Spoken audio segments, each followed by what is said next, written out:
8 dari 10 fraksi DPR menyepakati usulan pemerintah tentang rancangan undang-undang teks amnesti atau pengampunan pajak. Dan hari ini rencananya RUU teks amnesti akan disahkan dalam sidang paripurna.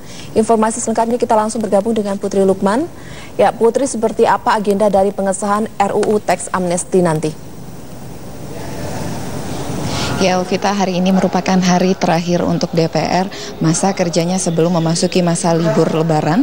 DPR hari ini rencananya akan mengesahkan rancangan undang-undang teks amnesti atau rancangan undang-undang pengampunan pajak yang sudah dibahas beberapa bulan terakhir di DPR dan juga pemerintah. Kemarin merupakan hari terakhir pembahasan pemerintah dan juga DPR, tepatnya Komisi 11 bersama dengan Menteri Keuangan dan juga Menteri Hukum dan HAM membahas mengenai pandangan dari fraksi yang ada di DPR RI mengenai rancangan undang-undang teks amnesti ini, di mana dari 8 fraksi yang ada mengatakan bahwa menyetujui RUU teks amnesti ini dinaikkan ke tingkat 2 atau sidang paripurna, namun ada 2 partai atau 2 fraksi yang menyatakan bahwa memberi keberatan karena dengan alasan ada beberapa pertimbangan, yakni fraksi PKS dan juga fraksi PDIP. Menurut fraksi PDIP, teks amnesti ini tidak perlu dimasukkan ke dalam APBNP 2016, namun dari alasan fraksi PKS menyatakan ada beberapa pasal krusial yang belum juga perlu dibahas dalam teks amnesti ini. Elvita, dari RUU teks amnesti ini sebenarnya molor dari target yang diperkirakan, artinya sudah melewati 2 kali masa sidang, namun diputuskan bahwa RUU teks amnesti ini sudah dimasukkan 25 pasal dari 13 bab yang ada. Dari usulan pemerintah teks amnesti ini diperhatikan ada beberapa hal yang juga sudah disepakati mengenai adalah tarif dan juga waktu. Yang pertama mengenai tarif repatriasi dan juga mengenai waktu, yakni untuk tarif repatriasi adalah 3%, 5% dan juga 10%.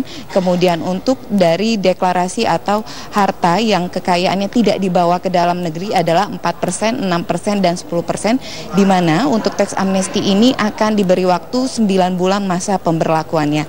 Kemudian Helvita, selain teks amnesti, juga DPR akan mengesahkan rancangan anggaran pendapatan belanja negara perubahan atau RAPBNP 2016.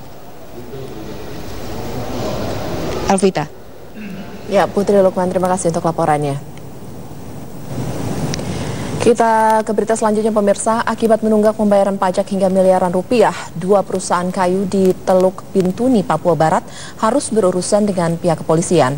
2 perusahaan tersebut diketahui tidak memenuhi kewajibannya membayar pajak bumi dan bangunan sejak tahun 2012 silam. 2 perusahaan kayu terkenal di Teluk Bintuni, Papua Barat, PT WKS dan PT PSK, telah menunggak pembayaran pajak sejak 3 tahun terakhir. PT WKS mengaku telah membayar hampir separuh PBB, yakni 2,3 miliar rupiah, dan berjanji akan melunasi sisanya dalam waktu dekat.